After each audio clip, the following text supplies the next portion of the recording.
Welcome to Veterans Voices UK, the podcast where we bring you the remarkable stories of British military veterans from across the generations.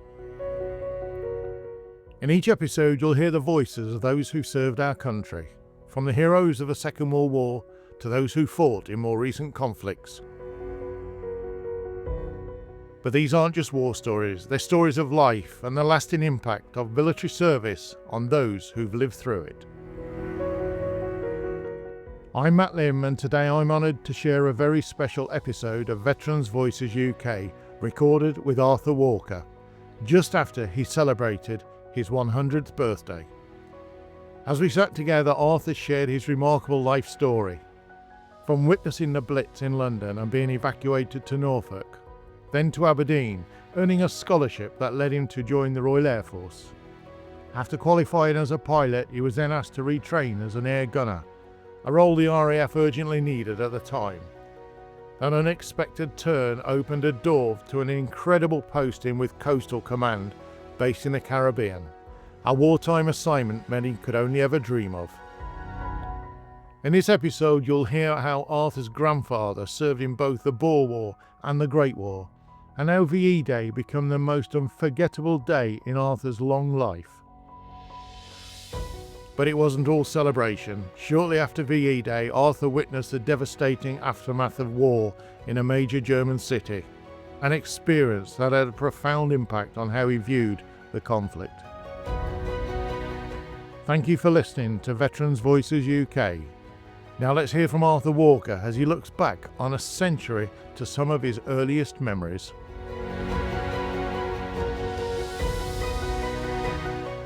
Which I think, was it in Hackney in London? I was in Hackney. My dad worked for BMK for carpets.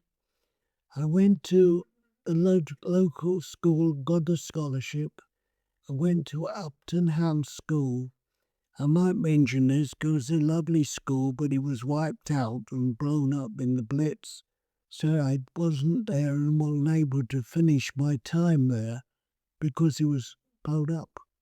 And then I went from there. I don't know if they did this. I joined the ATC, Air Training Corps, and then I was keen on joining the Air Force. And before I knew where I was sent up to Aberdeen to do, because I had my school. Am I right in thinking that as well as your school being blown up, was your house blown up? Yes. Yeah. Well, this is one of my earliest memories.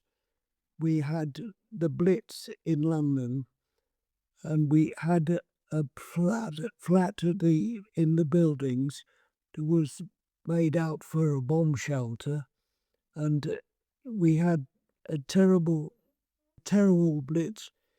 We scared her out of our wits in the basement there, and I've known for the first time fear with Blitz because the noise was awful. My sister, she was only young, she was only 2 years old then, and I remember the family looking after her. But one thing I do remember, you can quote me here, is the noise. It's the first time I've felt fear. It's a funny feeling in the stomach. Well, when we finally finished at the Blitz, one thing you might note that I looked out and I saw the fighters in the night sky and seeing the searchlights going. But when I looked out, we lived in buildings and at the back were some small houses. And I remember vividly coming out and seeing a lot of them had gone. I knew then my school had gone. Anyway, it was smell of smoke.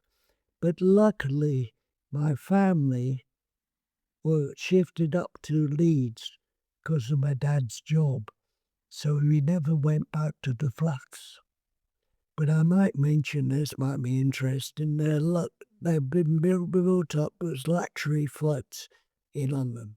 So, I mean, to have been born, in the mid-1920s, did you have your father or uncles that actually served in World War I? Can you remember talk of?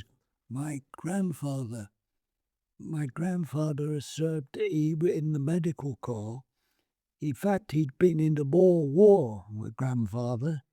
He was a wonderful bloke, but he'd been in First World War as a medical orderly, but he wasn't in World War II, he was in World War One. And can you did that was your grandfather, you say? Did you have any uncles, or did Dad serve in World War One? No, he was called up and he had a weak heart. He had a burn. No, he went. He wasn't called up. No. Yeah. So it was medically excused service. Yeah, yeah. And did you have uncles either on your mum's side or your dad's side that served in World War One? Yes, two uncles, and they came out. They weren't served. They came out, died of cancer. And what was Dad like as a character? He played football.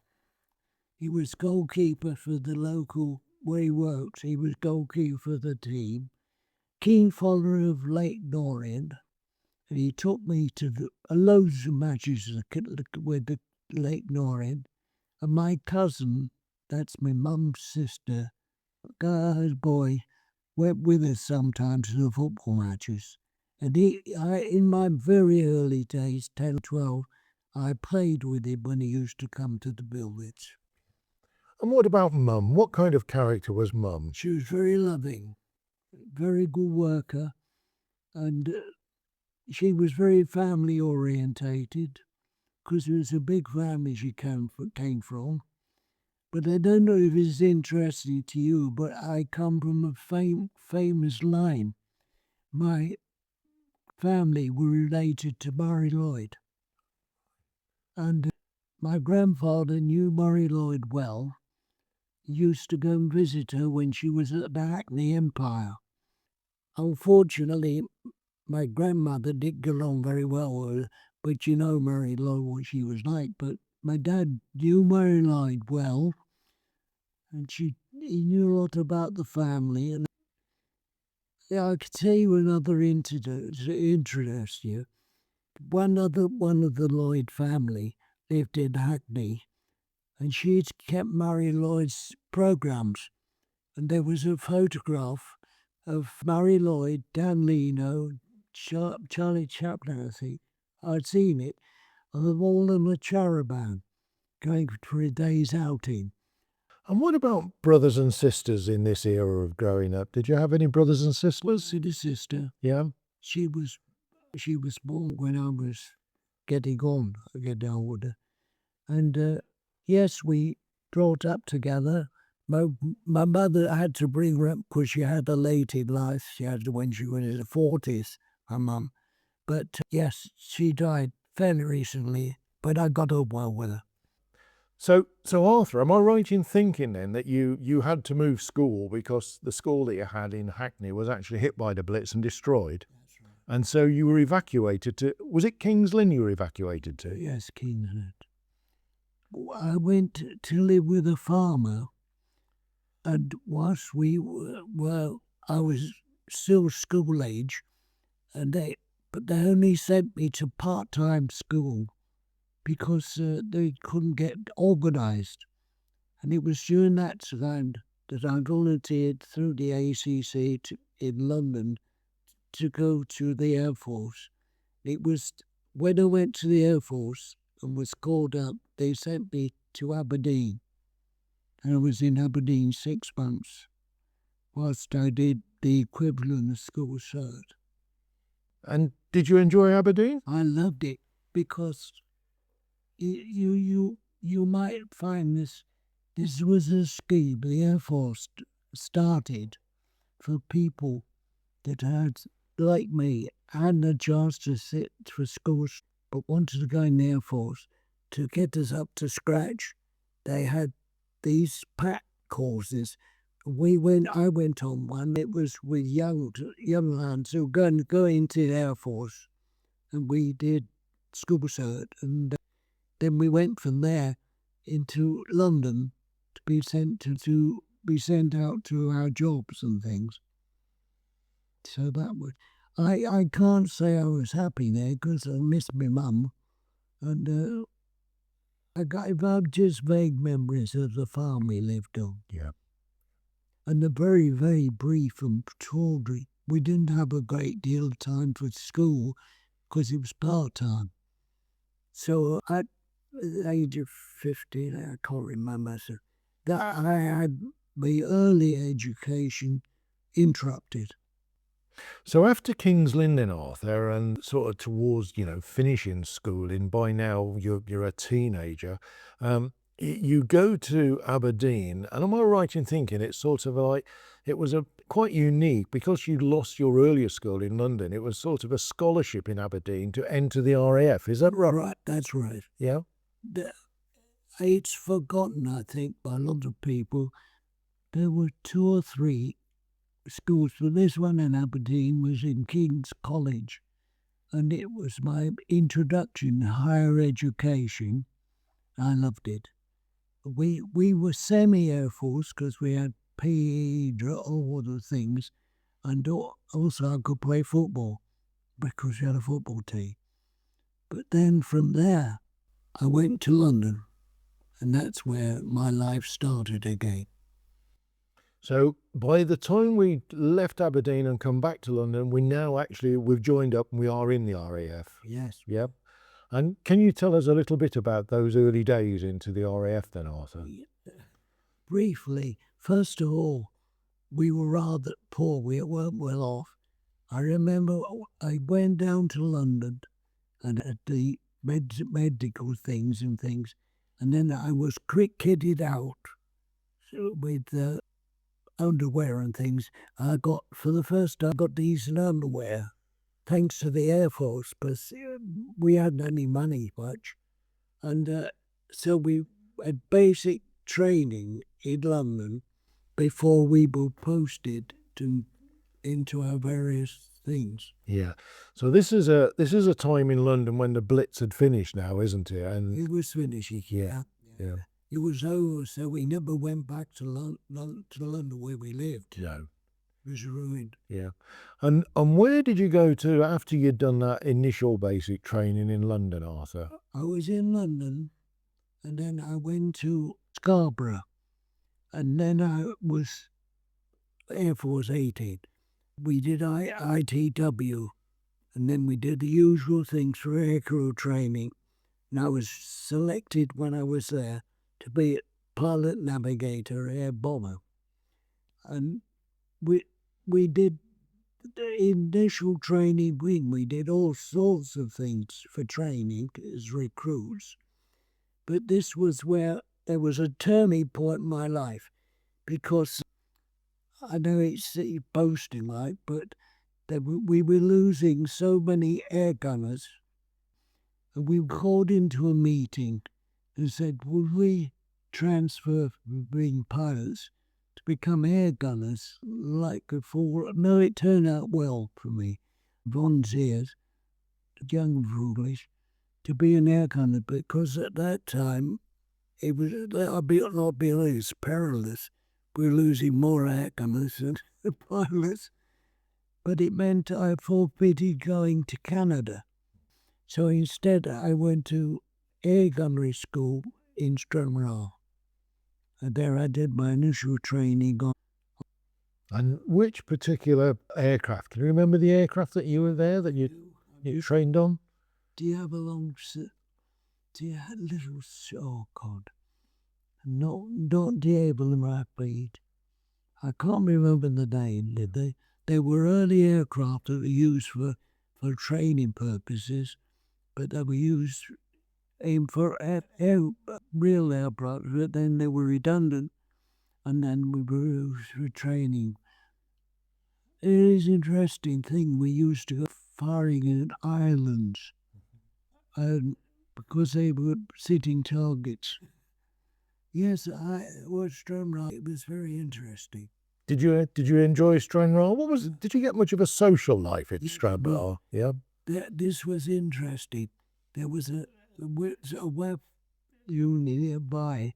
We were allowed to go out once a week to the dances.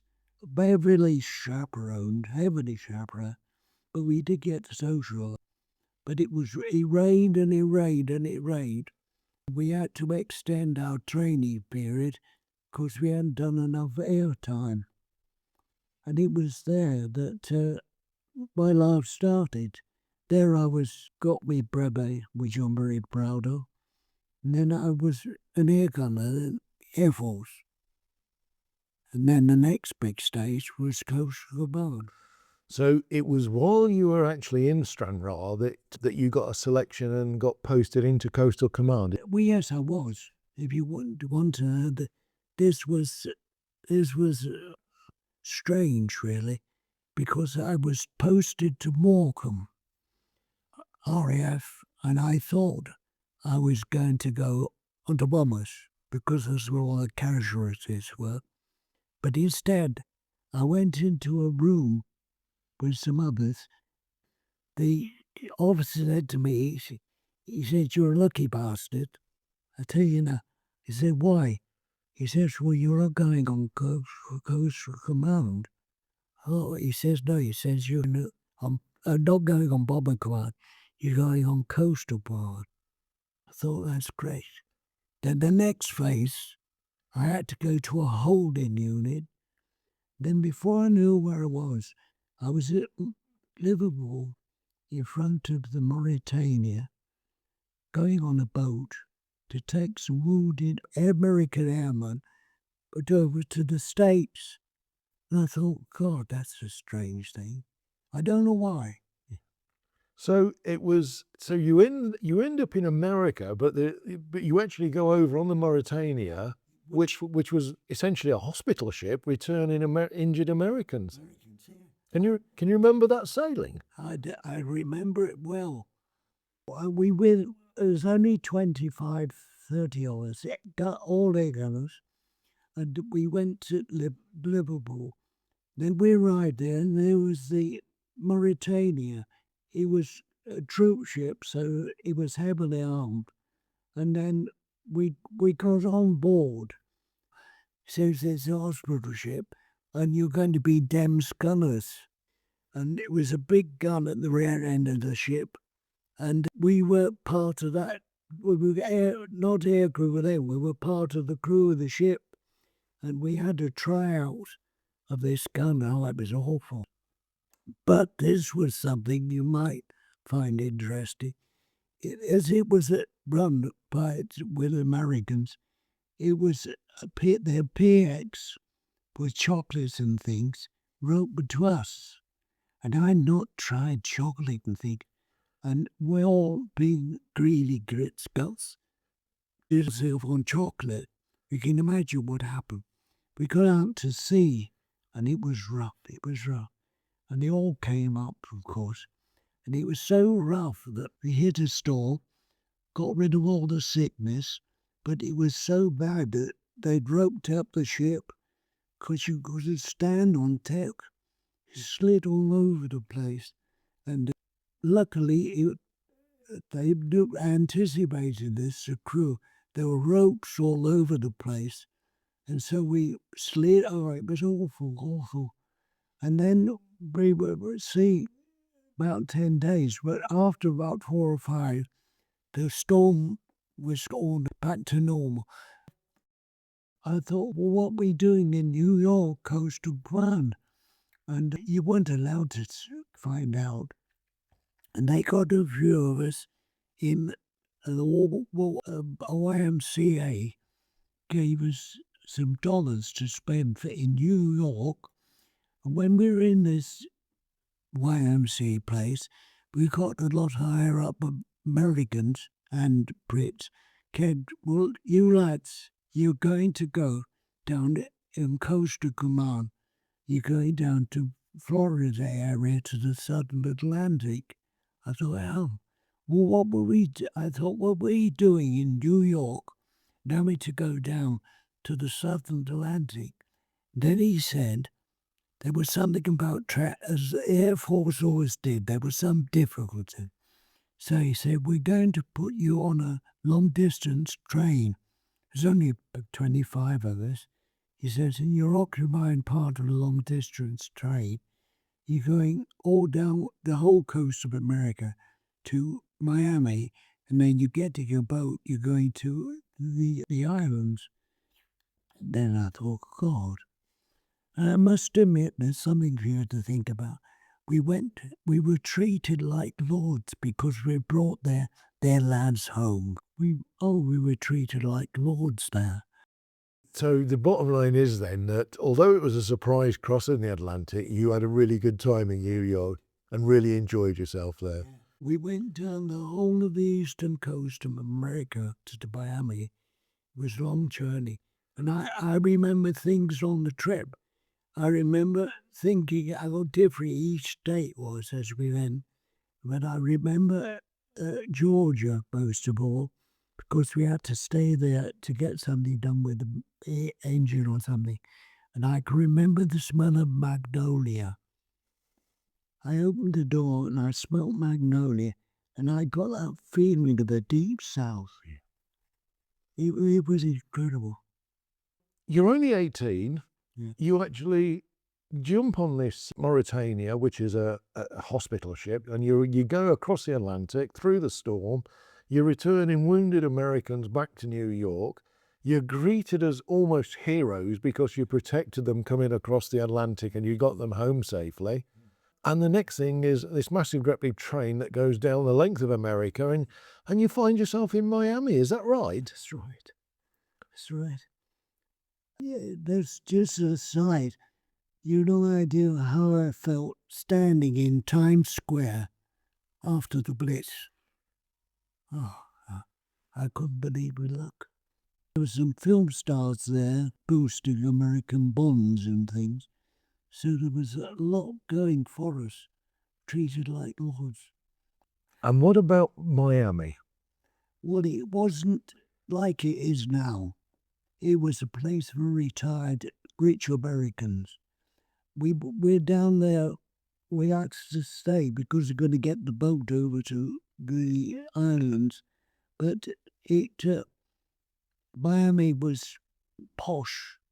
But we got into a place that was nicely furnished. Camp Kilner it was called, and we were well looked after until we got a boat. Then we were going to go across to the islands. Well, it was a fairly big boat again, but as I said, there was only a few of us gunners. We were most probably supplementing the fields we were going to. Which was the island that you actually sailed to? Nassau. So across to Nassau. Can you remember much about Nassau? Yes, I can. The journey took, I think, 3 days. I remember seeing flying fish and feeling a lovely climate, and then talking amongst ourselves what it was going to be like where we were going, because no idea. And tell you one, I don't even want to publish this, maybe not, but we had the boat, they had Army RSM looking after everybody. We had a bloke in our troop who was a bit of a whammy, pain in the arse. He had this tin box. So when we got into port in Nassau, this bloke who was like a sergeant major wanted to get us off the boat because he had other bits to do. And he said, come on, get your everything going, and And this bloke who was a bit of a whammy said, you'll have to help me. So he said, what's the matter with you then? He said, well, I've only got a tin trunk. And he said, I don't care if you've got a brass ass. You're going to get on my boat. So I broke the ice. And then we went out to the station. It was unbelievable. The island now is a gambling place, but it was then, it was an island amongst dozens of islands. And we got out, and the first thing they did was re-kit us with tropical kit and told us we had a choice of 2 fields, One was the Oaks Field, named after one of the blokes, bigwigs in Nassau. Windsor Field was named after the royal family. So we were re-kitted out with tropical kit and told that we were going to go the first bit to Oaks Field, train on some Mitchell bombers, and then transfer to Liberators. That's going to be our real job. So one thing, the food was marvellous because it was supplied by the Americans. Because we had Canadians on the other fields and Americans on the other field, and the food was good and the accommodation was very good. We were in small, contained 6 or so it was very good. And where we were was near the sea, so we'd go swimming. So it was great. And that's when I started the real training. So Arthur, we've arrived in Nassau. We've had a little bit of time in Nassau and we've settled ourselves in.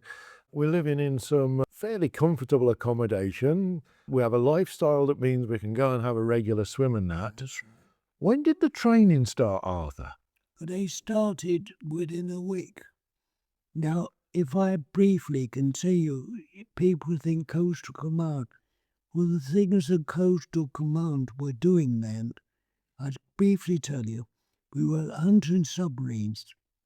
During that time, the Germans had extended their submarine patrols to cover a lot of the Atlantic by having a feeder ship feed smaller submarines. So we were looking for submarines, rescue for ships, weather. We did a lot of weather forecasts. What I love, we did a lot of aerial photography. A lot of people don't realise the multitude of things we did. They were very weird. I love the photography, and I love the fighter affiliation. Fighter affiliation was most exciting. We had a dogfight every so often with the Americans because they had some fighter aircraft. So they used to, and we had fitted out with cameras instead of bullets. Fitted out with cameras so we could shoot at them. And we had a dogfight. I remember these Americans, they were bragging as usual. They were all right at that way. So we went up, we had a dogfight, we had 2 dogfights, but we won. We had to beat them afterwards. And they weren't so clever clocks, because we were better than they were. We were only Coastal Command. That was the one thing. The other thing that was interesting about Coastal Command, we all had little jobs. I didn't just sit in the rear turret for 10 hours. No, we didn't. We had watches. There was a watch on the air and the radio. We all had Morse code to 7 we'd been trained for. We had limited access to radar. It was very, very primitive in those days. Those machines were very small, and the Air Force only let you use it a short time. Then there was drift. This was my job. I had pyrotechnics, and every so often you had to calculate the drift of the aircraft. To do that, you had flame floats and air floats. You did it day and night. You had to put them in separate chutes. This was from the rear. And then I had a special timer to time the drop. And so that was one job. And the other job I had was in the Liberator. Strangely enough, when the undercarriage went down, a little disc came out the side of the aircraft that was only visible from the mid-upper turret. We sit in this turret to watch this little thing come out. And I often wonder, why didn't they fit it on the pilot? You had to sit in the middle of an aircraft, watch it, or the aircraft didn't land properly. Anyway, only had to rescue. That was awful. Because if you found somebody that had gone adrift, it was usually bloody and So Arthur, there's quite an array there, I mean, of interest from, submarine hunting and through to photography, the aerial photography, to search and rescue. I mean, it's quite a wide one. Did you actually find submarines, or did you have a live rescue that you had to do? well, we had a couple of rescues, but I told you all we found was the dinghies. Tell you what, well, one brief moment, if you will, of it. Well, we often used to hear soundings. Well, we were out once, and we heard this noise. And I told the skipper, he said, we'd better investigate this. He said, we'll go over the area. So we did all that was necessary. We got ready. And incidentally, the death charges, they were dangerous. You had to be careful about them. Anyway, here we were, all the young lads, hoping.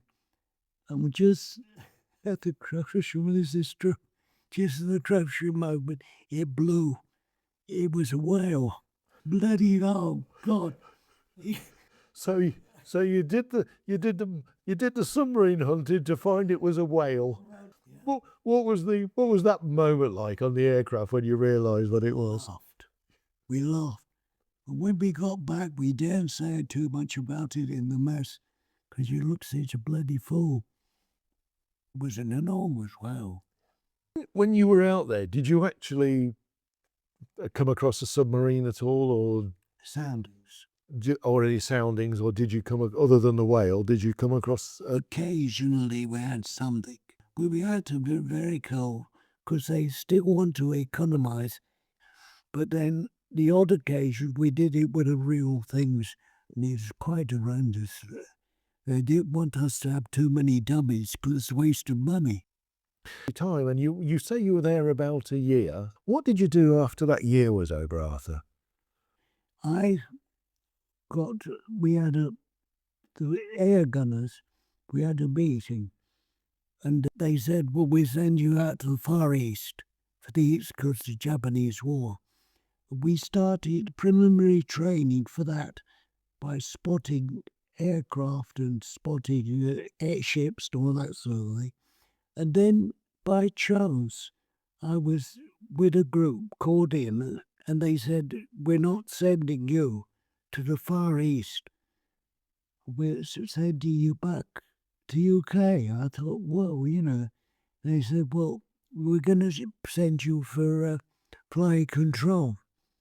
So we take you off flying, send you back to England, and you're going to go to #1 Granary School, which was for flight training. So I thought, oh, well, there's something new. So I went all the way back to the port, went back and went to the air traffic control, and I thought my war would have finished, but no, it wasn't. They said, well, we're sending you to Hamburg, and you're going on control there, and it was horrific. What I was in was flight control. We had aircraft, Dakota aircraft, coming in from all over Europe. Some were smuggling, so we're looking out for drugs, and some were trying to smuggle in things like a piano, all sorts of things, cameras galore. And what we were doing was confiscating it because it was horrible. The stench of death, and it was, oh God, it's awful, awful. Then I'm such an interesting life happened when I was there. They said, you're an honest lad. And if they say that, there's going to be a rotten job. But he said, I want you to take over as mess caterer for the sergeant's mess. And he was a space for pilots who were coming in. They could just doss down for a little while and be fed. And so I ran that for a couple of months with a German crew. one thing you couldn't do, you couldn't use contraband. The officer in charge of the officer's mess came to me. He says, I want you to do something that's not quite legal. He says, I've been given a whole bunch of Steinegger for the mess. He says, well, we've got too much. He says, but I've also been given 18 bottles of beer. So he said, would you be so kind as to take the beer and give me the Steinegg? Well, I did. So what I did is I gave it to the troops. I put it on the menu free for a fortnight to get rid of the beer, and I didn't get caught. So the war in Europe, it's now after VE Day, and you then fly over to Hamburg. Can you remember where you were on VE Day? Yes. I told you we used to do it for photographic of the islands, which was great. And we were going out to do some photographs of some remote islands that were having some defences done. We were viewing, And I told you we took turns in listening. So I was listening out with a skipper, and I heard the war had finished. And I said to Johnny Smith, mate, the war's finished, it's done. He said, sod it. We're going back. I'm not going to be looking for any bloody islands. He said, the war's finished. So we went back. The Canadians and the Brits had joined together for one huge party. And it was going on when we landed, and there was free beer, free everything. Oh, it was incredible. And we also had this little interest, maybe your readers, because there was a colour bar in the States. We had a lot of coloured people who helped us, and they were good musicians. So they got together and they played. Oh, it was terrific. I woke up, we were in these little books, and I woke up when I was with Jimmy Robbie. This is absolutely true, my VE Day. I realised I hadn't got any clothes on. So I said to Jimmy Robbie, do you know where my clothes are? I think I went back to have a shower. I went in the shower, and my clothes were in a little cuckoo to tidy it up. And I'd walked across the thing and back new. You asked me. I don't even want to go in there.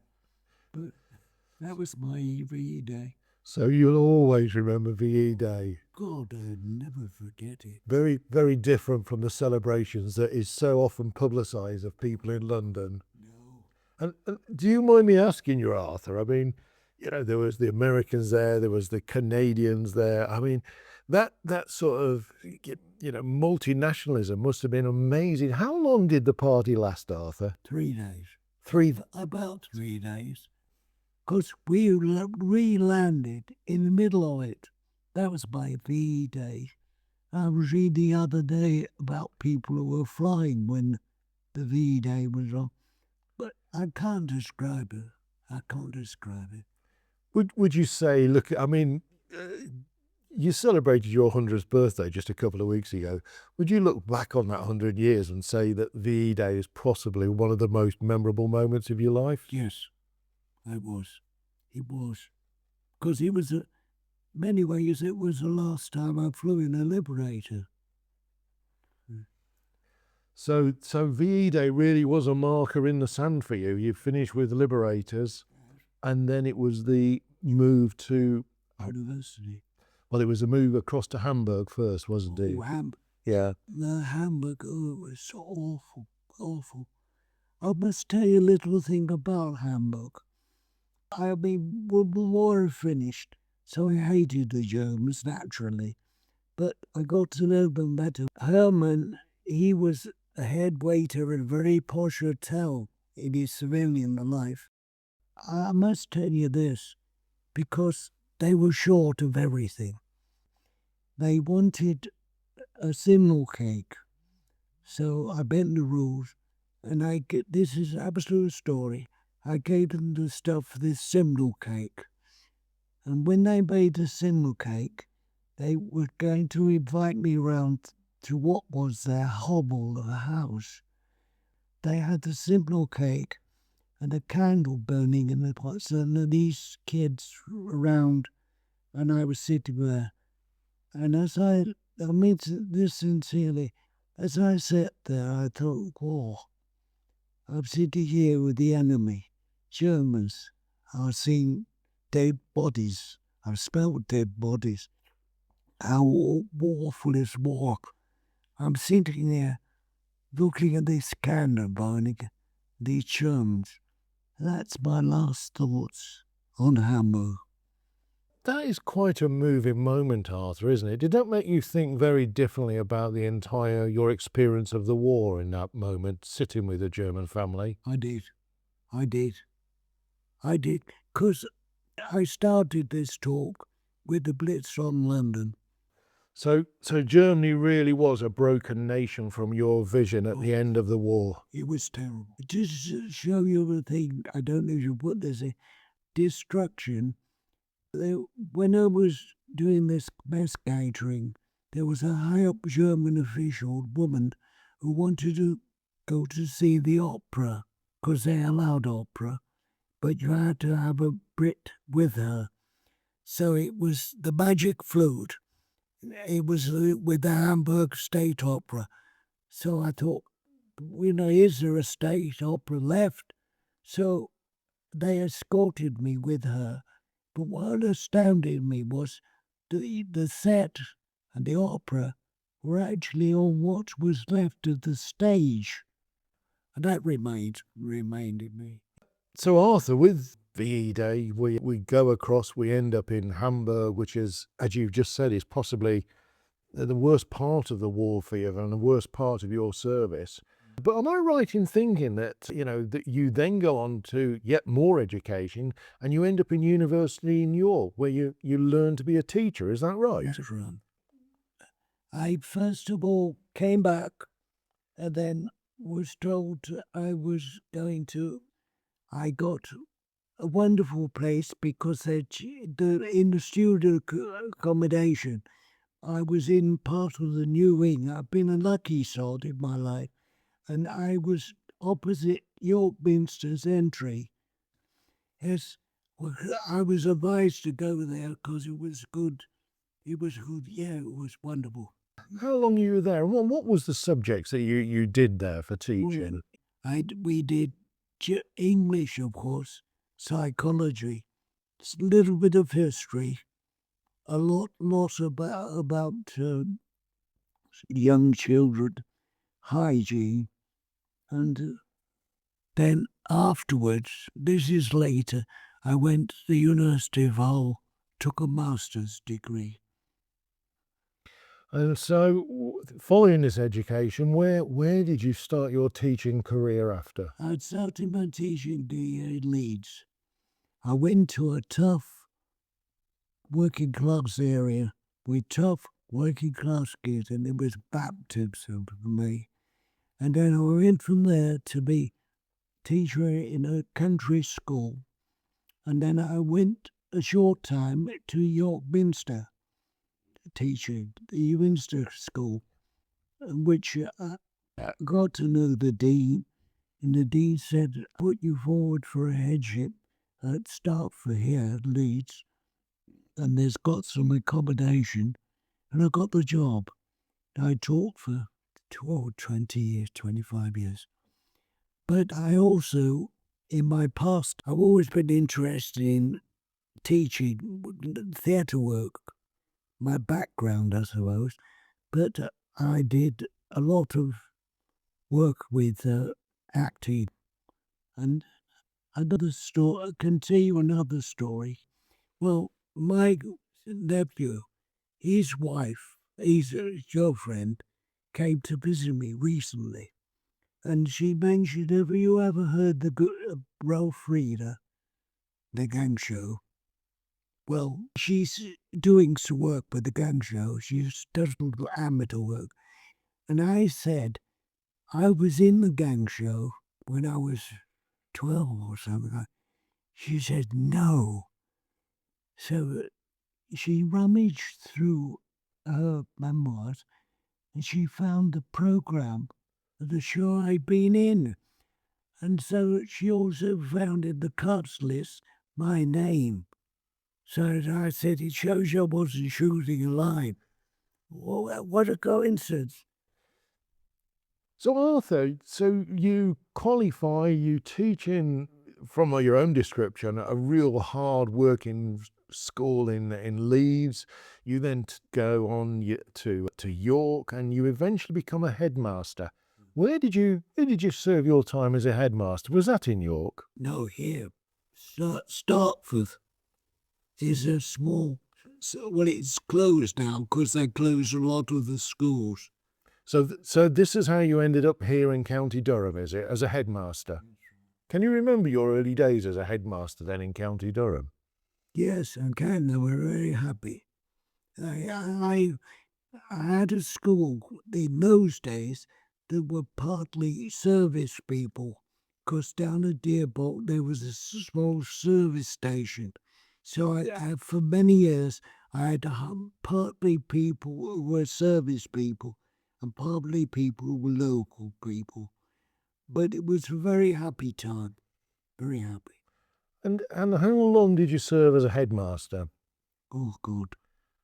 Let's see, 15 years. 15 years. And you retired, did you, as a headmaster? Is that when that's when you retired, was it?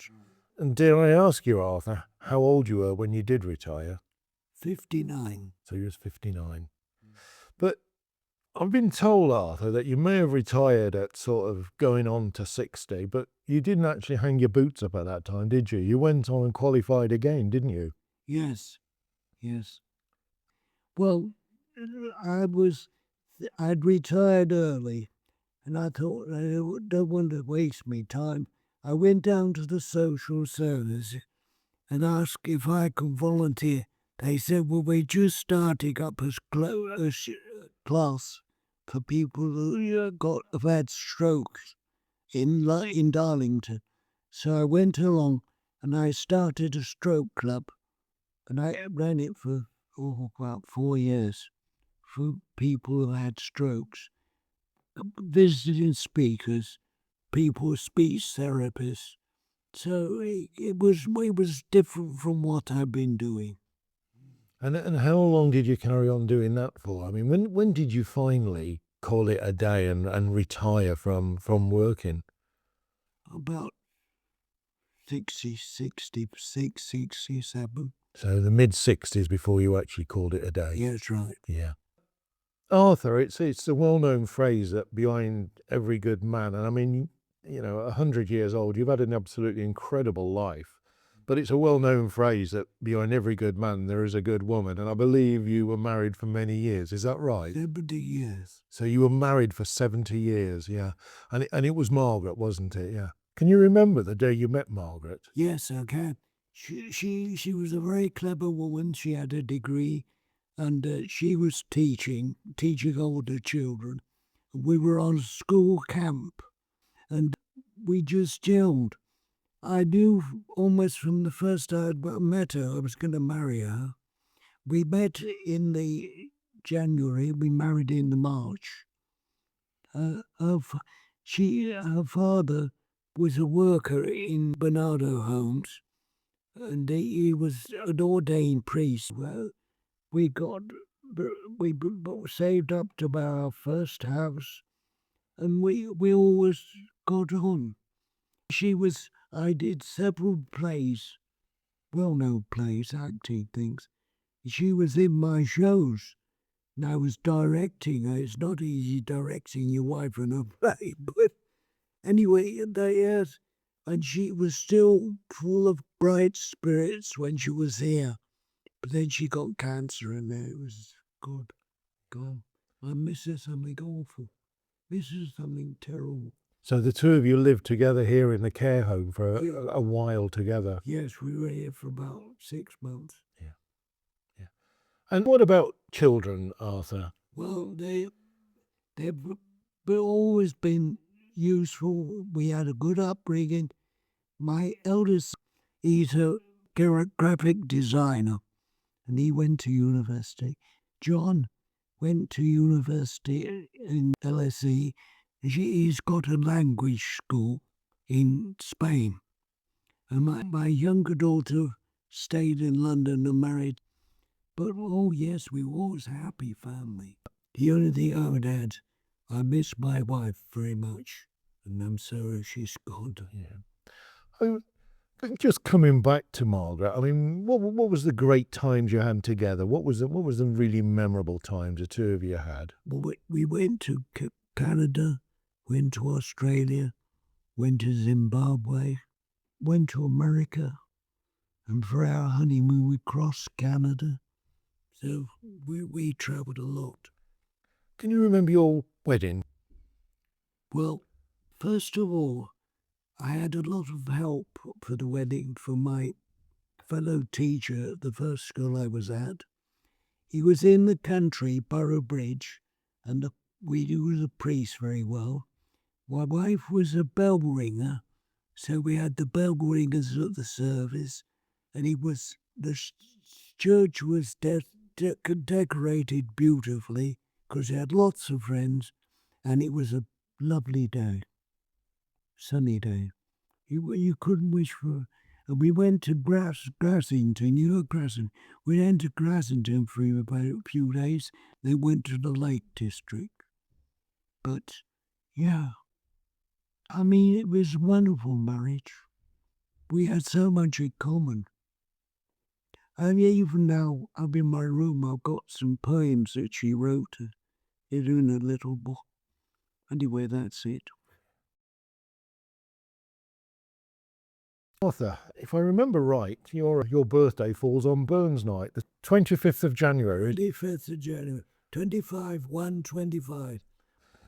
100 years is an amazing achievement, Arthur. Would you mind if I asked you, what would you put down to, here you are, you're still very active, we've been sat here chatting for almost 2 hours today. What would you put down as, that longevity you've got, and you're still bright and you're still enjoying life? What do you think the secret is to it? Well, I'm not a drinker. I like wine. I did a lot of sport. I was referee for a time. That's a little of my things. And I've always liked literature. I love plays, love music. I like the serious side. I don't like the hurly-burly of things today. But I'm not religious. I'm not irreligious, but I can argue about religion. I'm curious, and I think I'd taken everything as it's come. And I think if you want to put something in your things, I'm lucky. So you regard it as being 100 years of good luck that you've had? Yes. If there was a young lad today leaving school and not sure about his direction in life and where to go, would you advise him today to go and join the RAF or join the forces? I would if it was like it was when I was, but I think if he wanted to join the Air Force today, he'd want to fly. And if he wants to fly, he's got to be very well educated. So it's almost a line to today's young generation, is it? Grab that education while you can. I think before we close then, I really should put my hand out and shake Arthur's hand here. It's hard to believe that I've sat for almost 2 hours with somebody who just recently celebrated their 100th birthday, but not only celebrated 100th birthday, but has got such a clear memory of going back to the London Blitz, to the time there, to his evacuation first to King's Lynn, then north where he finished his education in Aberdeen, and his link through the Air Training Corps that gets him into the RAF, and then an amazing career with the RAF, and his memories of the E-Day just are absolutely fascinating, that they turned the aircraft round and flew back because they wanted to get back for the party. But it wasn't enough to then just finish with the RAF. He then goes and has another career as a teacher, finishing as a headmaster. And even when he retires at 60, he still carries on helping people into his own old age. So, Arthur, Thank you for this afternoon. It's been an absolute pleasure sat with you. Thank you very much indeed. Thank you. Thank you very much.